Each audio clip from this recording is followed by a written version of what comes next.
Have you ever wondered what happened to the Fellowship after The Lord of the Rings ended? While we kind of know the fate of Frodo, what happened to our three remaining hobbits? Aragorn became king, but what did Faramir, Eomer, and Eowyn do? These are the questions that the movies don't answer, and it leaves a lot of Lord of the Rings fans guessing. But the good news is that Professor Tolkien wasn't that abrupt with his endings. In fact, he wrote out pretty detailed accounts in his appendices of what each main character was up to in the start of the Fourth Age. So in today's video, we're going to dive deep into the text and answer these questions, figuring out exactly what transpired after the ring was destroyed. My name is Gibby, and welcome back to Fact or Fantasy, a channel dedicated to all things Tolkien. If you're new here and you enjoy lore deep dives, book-to-film analysis, and more, then consider subscribing. As always, I want to give a big shout out to Jason, Joshua, Timothy, Robo Steve, and the rest of my incredible Patreon and YouTube members who help make these videos possible every month. Now with that being said, sit back, grab a cup of tea and relax, and enjoy this account of everything that happened to the main characters of Tolkien's epic story after the War of the Ring. For many, the fellowship between Legolas and Gimli is the ultimate symbol of the Fourth Age, a time defined not by the ancient grudges of the Elder Days, but by a new spirit of cooperation. Following the coronation of King Elisar, these two didn't simply return to their respective homes in Mirkwood and Erebor to live in isolation. Instead, they became instrumental figures in the physical and spiritual rebuilding of the reunited kingdom. But before they settled into their roles as leaders, which we'll talk about in a moment, they first had to honor a pact that they made with one another during the heat of the war.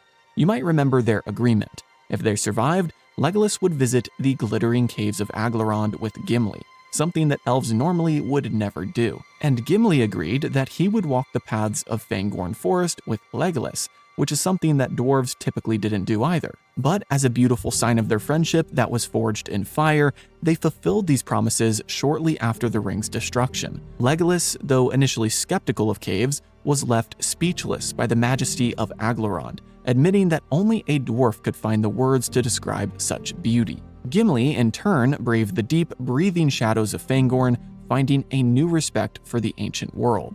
These journeys weren't just sightseeing tours, they were the final bridge built between their two hearts, ensuring that when they eventually established their own colonies, those settlements would be founded on mutual admiration rather than isolation and animosity. And speaking of their colonies, I feel like this is something that a lot of movie-only Lord of the Rings fans don't know, and that is the fact that Legolas and Gimli are both royalty. Legolas obviously was the son of an elven king, and then he took up a leadership role, as we'll soon see, while Gimli, on the other hand, was more of a nobleman who then forged his own royal line by starting his own kingdom. But let's start with the elf. Legolas eventually brought a colony of Sylvan elves to the fair woods of Ithilien, transforming a land once choked by the proximity of Mordor back into a garden of renown. Under his leadership, the elves of Ithilien became a vital part of the realm's cultural fabric, even traveling to Minas Tirith to lend their craft to the city's gardens, ensuring that the capital of Gondor was as green as it was white. Gimli, meanwhile, established a new lordship at the Glittering Caves that he had come to love. As Lord of the Glittering Caves, he led a host of dwarves in a monumental effort of reconstruction. It was Gimli's people who actually forged the new gates of Minas Tirith out of mithril and steel, replacing the barriers shattered by the Witch King with something far more resilient and beautiful. In the year 120 of the Fourth Age, following the passing of King Aragorn, the sea longing finally claimed Legolas. Sensing that his time in Middle-earth was almost done and he had contributed all that he could to the Fourth Age, he built a gray ship in the havens of Ithilien and prepared to follow the straight road to the Undying Lands. However, he did not go alone. In a moment that is perhaps the most touching book-only detail in Tolkien's letters and appendices, Legolas took Gimli with him. Gimli became the first and only dwarf to ever set foot in Aman. While such a grace was unheard of, it was granted not only because of his friendship with the elf, but because of his singular devotion to the Lady Galadriel. It is said that she, being mighty among the Eldar, obtained this final mercy for him, allowing the two friends to remain together until the very end of their days. While the friendship of Legolas and Gimli bridged the gap between the ancient races, the Third Age's conclusion also required a strengthening of the bonds between the worlds of men, and nowhere was this more evident than in the restoration of the Rittermark. While the coronation of Aragorn signaled the return of the king to Gondor, the land of Rohan was undergoing its own profound transformation under the leadership of their new king, Eomer. Known to history as Eomer Eodig, or the Blessed, he served as the 18th king of the Mark for an incredible 65 years. His reign wasn't just a time of peace, it was a period of restoration. Under his watch, the horses of the Mark multiplied and the borders were secured. One of his first acts as king was to formally grant Gimli permission to establish his dwarven colony in the glittering caves of Aglarond, situated behind Helm's Deep. This was a significant political move, as it placed a permanent dwarven presence within the borders of Rohan, further solidifying the interspecies alliance forged during the War of the Ring. And part of this comes from the incredible bond that they formed during the Battle of Helm's Deep in the book. Unlike the movie, we read in the book that Eomer and Gimli were pushed back into the glittering caves during the fight, and they actually fought side by side for hours into the night. And I don't know about you, but I would assume that that would form a pretty close bond between the two of them. Anyway, Eomer also solidified the bond between Rohan and Gondor in a very personal way by marrying Lothiriel. Now, for the book readers watching, her name will ring a bell because she was the daughter of Prince Eomerhill of Dol Amroth, a character who, despite being completely absent from the films, played a massive role in the defense of Minas Tirith and the Battle of the Pelennor Fields. Through this marriage, Eomer and Lothiriel had at least one son, Elfwine the Fair, who would eventually succeed his father. However, being the Blessed didn't mean Eomer hung up his sword. According to the appendix, he frequently fulfilled his oath by riding alongside King Elisar in joint military campaigns. Together, the King of the Mark and the King of the West led their armies into the distant lands of Rhûn and into the deserts of Harad, where the former followers and remnants of Sauron's influence were still causing some trouble for the peace of the reunited kingdom. Perhaps the most charming detail of Eomer's later life, and one that highlights the manuscript scholar side of his personality, was his pen pal relationship with Merry Brandybuck. The two shared a deep interest in linguistics and history, frequently sending messages back and forth between the Shire and Edoras. They were specifically obsessed with the ancient connection between the Eotheod, the ancestors of the Rohirrim, and the Hobbits. This was a callback to a conversation that Merry had with King Theoden in the books, where they realized that their peoples shared similar words for things like Smeals or Hobbitlan. Eomer's life truly came full circle in the year 63 of the Fourth Age. At the age of 93, Eomer felt his strength failing and sent one final message to the Shire, requesting that his old friend Merry come to visit him one last time. So Merry and Pippin both traveled to Rohan to be at his side before he passed, marking the end of one of the most prosperous and enlightened reigns in the history of Rohan. While Eomer was busy modernizing the Mark and securing its future, his sister, Eowyn, was embarking on a restorative journey of her own alongside the man who would help her officially find peace. In the films, the story of Faramir and Eowyn feels like a brief, albeit beautiful, footnote, but in the manuscripts, their union is one of the most significant political and spiritual pairings of the Fourth Age. Their story doesn't just represent a marriage of two people, it represents the healing of two broken spirits and the restoration of a land that had been under the shadow of Mordor for centuries. Following the coronation, King Elisar confirmed Faramir in the office of the Steward, not as a ceremonial title, but as a vital role in the new administration. He was also elevated to the status of Prince of Ithilien, with his seat established in the hills of Emin Arnon. Together, Faramir and Eowyn were tasked with the monumental job of rehabilitating a province that had been a literal battleground for generations. This wasn't just about planting gardens, it was a gritty, dangerous cleansing of the land. They oversaw the destruction of the remnants of the Nazgul's influence, including the razing of Minas Morgul. The city of Dread was so corrupted that it could never be inhabited again, and it was Faramir who ensured that the Morgul Vale was eventually purified and left empty, a silent reminder of the darkness that had finally been overcome. For Eowyn, this new life was the fulfillment of her transformation in the Houses of Healing. She famously renounced her desire for martial glory, the shield maiden who wanted to die in battle, and instead found a new purpose as a celebrated healer and gardener. In Ithilien, she and Faramir created a center of culture and history that would last for decades. They had a son named Elberon, who would eventually succeed his father as steward and prince. One of my favorite details about their legacy is that their grandson Barahir would go on to write the definitive version of the tale of Aragorn and Arwen. This tells us that the household of Faramir and Eowyn remained a bastion of lore and scholarship, preserving the most intimate stories of the age for future generations. Faramir lived to the ripe old age of 120, passing away in the year 82 of the Fourth Age. While Tolkien doesn't give us an exact date for Eowyn's passing, it's believed that she lived to a similarly advanced age, leaving behind a legacy of peace and growth in a land that had once known only war and the shadow of the enemy. While Faramir and Eowyn were busy healing the scarred lands of Ithilien, the man they served was overseeing the total restoration of the world of men. Aragorn, also known as King Elessar, ruled the reunited kingdom of Arnor and Gondor for 122 years, a reign defined by intense reconstruction and legal reform. While he ruled from Minas Tirith, he frequently traveled to the north to restore the ancient capital of Annúminas by Lake Avendim, a detail that is often missed by movie-only fans, as it signifies that Aragorn wasn't just king of Gondor, but the restorer of the entire Númenórean heritage in Middle-earth. His foreign policy was just as ambitious. Alongside his brother-in-arms, King Eomer, Elessar led expeditions far into the east and the south, finally pacifying the lands that had remained loyal to the shadow of Sauron. He formally annexed Umbar and South Gondor, restoring the kingdom to its maximum historical extent. Yet, despite his military might, one of his most telling acts was the Shire Edict.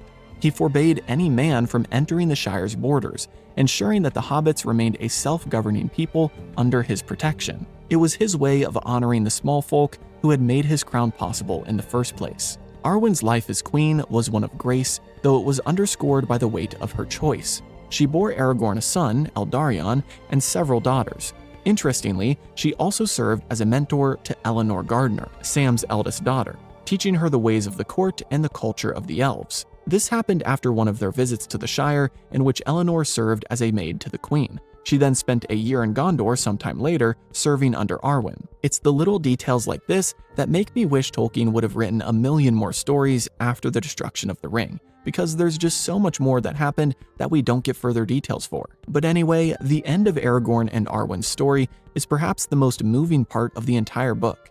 In the year 120 of the Fourth Age, at the age of 210, Aragorn sensed his end approaching. Adhering to the ancient custom of the Númenórean kings, he chose to surrender his life willingly before he could become a withered and witless figure. He passed the crown and the scepter of Annúminas to his son and laid himself down in the silent street of Rathdinnen. Arwen, however, felt the full bitterness of her mortality once he was gone. With the light of the Evenstar finally faded, she found no further joy in the world of men. She traveled to the now deserted land of Lothlórien and, in the winter of the following year, laid herself to rest upon the mound of Cairn Amroth, the very place where she and Aragorn had first pledged their love to one another. She died of a broken heart at the age of 2,901, and her green grave remained in the silence of the Malorn trees until the world changed and her story was eventually forgotten by the generations that followed.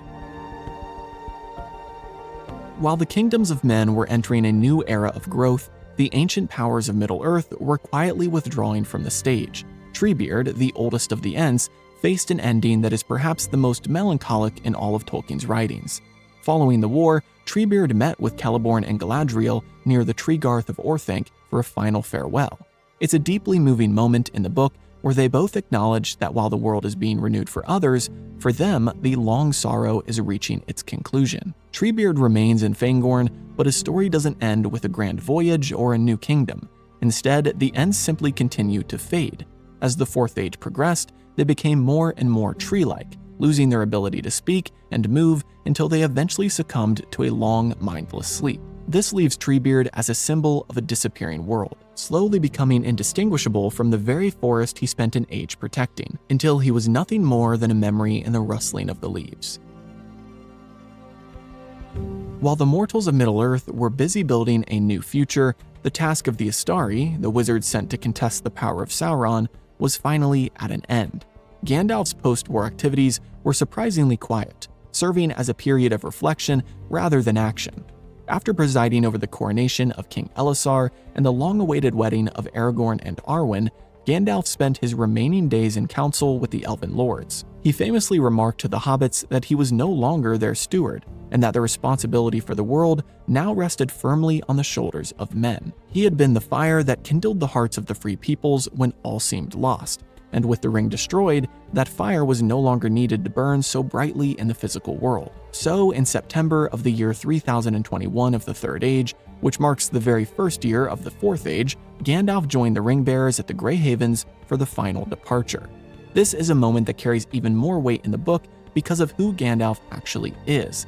As a Maya, a divine spirit from across the sea, he wasn't just sailing away. He was returning home after 2,000 years of tireless service.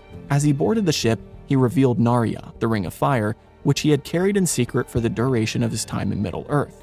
Presuming that he regained his original identity as Olorin in the Gardens of Valinor, his departure signaled the definitive withdrawal of the higher powers from the affairs of Middle-earth. The age of magic was over, and the Grey Pilgrim, having finished his long journey, finally returned to the West, leaving the world to its own devices. And on the note of Gandalf and the Ring-Bearers departing, let's talk about what really happened to Frodo, because it's a little different from what the movie showed. In the films, we see a somewhat peaceful transition, but the books paint a far more complex picture of a hero who is fundamentally changed by his journey. When Frodo returned to the Shire, he didn't find the immediate celebration and quietude seen on screen. Instead, he and his companions had to deal with the Scouring of the Shire, a massive event where the hobbits had to physically and morally reclaim their home from Saruman and his ruffians. Now, I have several videos on my channel going into the nitty-gritty details of the Scouring, so if you want a deeper dive into exactly how that played out, I highly recommend checking those out after this video. But following the victory at Bywater and the restoration of order, Frodo actually took on a role that might surprise those who only know the movies. Because the actual mayor of the Shire, Will Whitfoot, had been imprisoned and weakened by his time in the Lockholes during Saruman's occupation, Frodo was appointed as deputy mayor. He served in this capacity for several months, overseeing the initial healing of the Shire and the transition back to the local governance. It's a fascinating look at Frodo as a leader, not of a fellowship, but of a community. However, his heart was never in politics or power. As soon as Will Whitfoot was recovered enough to resume his duties, Frodo stepped down, preferring the quiet of Bag End. But even after the Shire was restored, Frodo found that he could not truly come home. He lived in relative seclusion at Bag End, and as the years passed, his physical and spiritual wounds began to manifest in a way that felt like a ticking clock. Every year, on the anniversaries of his wounding at Weathertop and the sting of Shelob, Frodo would fall into a deep, dark illness. He described it as being wounded by a knife, sting, and tooth, and a long burden. The loss of the ring left a void in his spirit that no earthly peace could fill. He had saved the Shire, but as he famously told Sam, it had been saved for others, not for him. The grace that allowed Frodo to leave Middle-earth is actually twofold. First, he was a ring-bearer, and the elves had decided that those who bore the ring should be allowed to live the remaining days in peace in Valinor. But the second reason is much more heartfelt.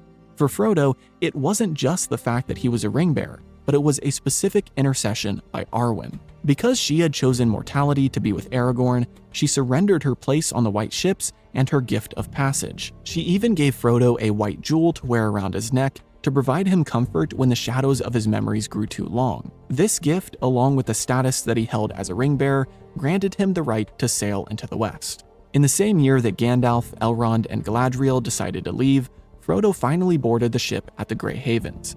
It's important to clarify a common misconception here. Valinor is not heaven, and Frodo did not become immortal by going there. Instead, he and Bilbo were granted temporary respite, a place of total healing where his mind and spirit could finally find rest from the trauma of the quest. He lived out the remainder of his mortal days in the company of the Eldar and his uncle Bilbo, finally finding the peace that the world of men and hobbits could no longer provide him. With Frodo and Gandalf heading into the West, the future of the Shire was left in the hands of the companions who remained. And while one of those hobbits would go on to hold the most powerful office in the land for nearly 50 years, someone will say for the very end of this list, Merry and Pippin were busy becoming two of the most physically and politically imposing figures in the history of their people. Because of those ent drafts that they drank in Fangorn, they were both famously over 4 feet tall, the only hobbits to ever surpass the height of the legendary Boror Took. But their stature wasn't just physical, it was reflected in the offices they held and the legacies they built over the next several decades. Meriadoc Brandybuck, known to history as Mary the Magnificent, became the 8th Master of Buckland in the year 11 of the Fourth Age. While he was a leader, he was also a dedicated scholar. He authored several important works, the most famous being Old Words and Names in the Shire. This wasn't just a hobby, it was a serious linguistic study where Merry traced the ancient roots of the Hobbit language back to the Rohirrim. It's a wonderful callback to his friendship with King Theoden and his later pen pal relationship with Eomer that we mentioned earlier, showing that Merry was the primary intellectual bridge between the Shire and the Mark of Rohan. Meanwhile, Peregrine Took followed a more political path. In the year 13, he succeeded his father as the 32nd Thane of the Shire. As Thane, Pippin wasn't just a figurehead, he was the commander of the Shiremoot and the militia, serving as a direct representative of King Elessar within the Shire's borders. Despite their high offices, the two remained inseparable, working together to ensure that the Shire was not just a secluded corner of the world, but a culturally rich and a secure part of the reunited kingdom. Their story comes to a profoundly moving conclusion in the year 63 of the Fourth Age.